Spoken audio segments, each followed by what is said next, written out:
Hi guys, welcome to Richard Cabile YouTube channel, and to this video, I will teach you how to remove Bluetooth car kit device in your Oppo A5s mobile phone. So okay guys, but before we start, kindly subscribe to my YouTube channel by pressing the subscribe button and the bell to notify you if I have new videos. So okay guys, let's start. All you have to do is go to setting in your Oppo A5s mobile phone. And okay guys, here in settings, okay, scroll down and find the smart and convenient. Okay, click this. And okay guys, here in smart and convenient, okay, you can see the smart driving.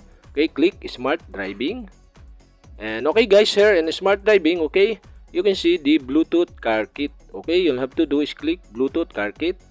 And okay guys, here you can see the list of your added Bluetooth car kit device. Okay, to remove this connection to your Oppo A5s, you only have to do is select the Bluetooth car kit device name, and okay, you'll have to do is press or select the Bluetooth device. Okay, and okay guys, after that, the pop-up below are show, and okay, once delete, smart driving will no longer be automatically turned on when you connect to this Bluetooth device. Okay, you'll have to do is select delete Bluetooth.